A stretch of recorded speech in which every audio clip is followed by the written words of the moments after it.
Mais c'est bien le mémorial de Drancy. Ça va très mal.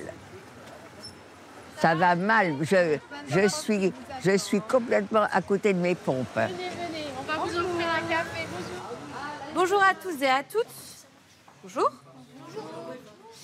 Bienvenue au Mémorial de la Shoah. Moi, je m'appelle Anaïs et donc c'est moi qui vais vous accompagner cet après-midi.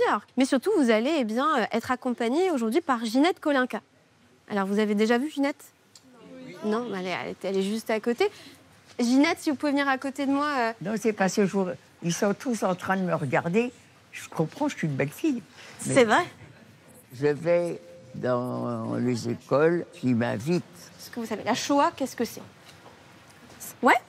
Ça veut dire catastrophe en hébreu. Très bien, ça veut dire catastrophe en hébreu. Et à quoi ça se fait ? Les enfants qui m'écoutent, il y en a certains qui sont très intéressés, ils posent des questions.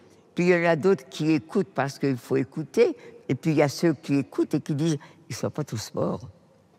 Vous avez le droit de parler fort parce que moi, je n'entends pas. Alors, est-ce que vous savez pourquoi est-ce qu'il y a un mémorial de la Shoah de Drancy ? Alors, il y avait quoi ? Il y avait des camps d'internement ? Il y avait des camps d'internement. Alors oui, on estime qu'il y a 76 000 juifs déportés de France. Vous imaginez, 80% d'entre eux sont passés par le camp d'internement de Drancy.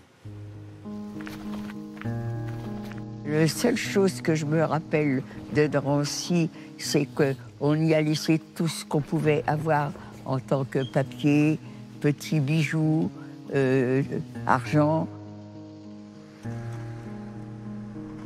Ginette, vous aviez 19 ans. Vous êtes déportée le 13 avril 1944, mais pas toute seule. Vous êtes dans le même convoi que Simone Jacob. Ça vous dit quelque chose, Simone Jacob ? Simone Veil, exactement. Simone Veil. C'est l'un des plus gros convois. On est sur 1500 personnes. Normalement, on est plus aux alentours de 1000 personnes. Allez, vous me suivez, s'il vous plaît ? Allez, on y va.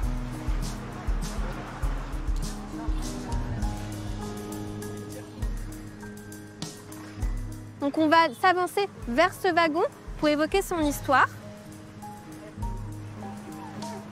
J'ai un massage fessier. Mais lui, le pauvre, il est en train de souffrir. On bouge des rails. Alors, on bouge des rails. Voilà, merci. Comme ça. On bouge des rails, je dis rails. Ginette, est-ce que vous êtes partie en train depuis le camp d'internement de Drancy ? Non, on a pris le train à Bobigny. Moi, j'étais dans un wagon où il n'y avait pas de fenêtre.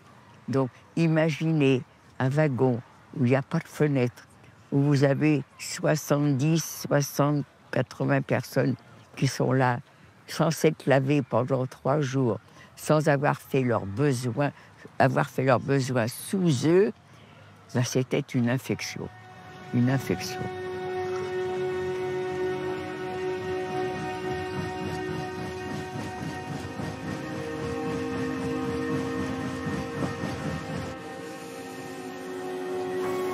Donc, quand on est arrivé, que les portes se sont déverrouillées, ah, quel plaisir!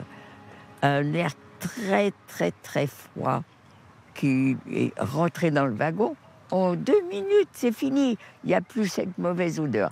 Mais par contre, descendez du wagon, schnell, faites vite, pas le droit de prendre les bagages. Et c'est là qu'on apprend la brutalité et les commandements. Vous avez quel âge ? 14. Bon, toi, par exemple, t'es assez... Oui, toi. Toi, t'es grand, t'es costaud, on peut croire que t'as 15 ans. Toi, peut-être, on va te laisser vivre. Mais sinon, vous tous qui n'avez pas 15 ans, eh bien, on vous aurait assassiné. Et je dis assassiné parce que c'est de l'assassinat. Et tout ça, pourquoi ?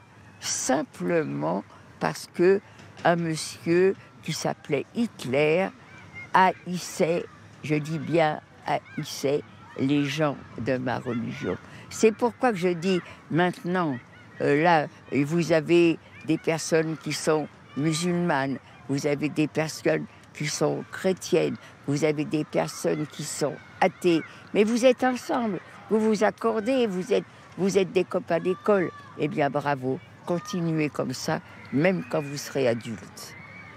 Je pense que tout le monde est pareil, donc forcément, il faudra toujours respecter peu importe les différences. Tout le monde, par rapport à l'origine, la religion ou par rapport à l'handicap, peu importe, il faut toujours se respecter.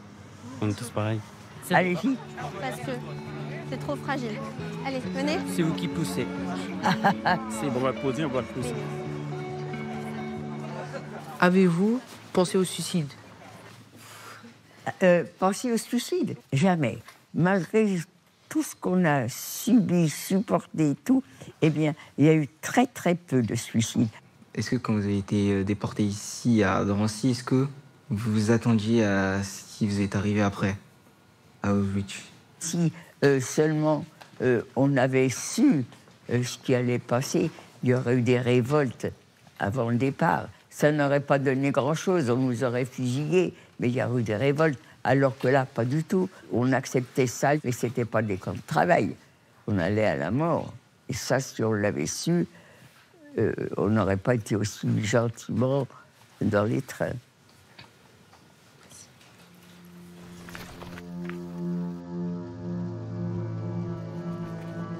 On descend des trains, on arrive dans une salle. C'est à ce moment-là, pour moi, que tout est devenu... Ça m'a anéanti. On m'a obligé à être nue devant tout le monde.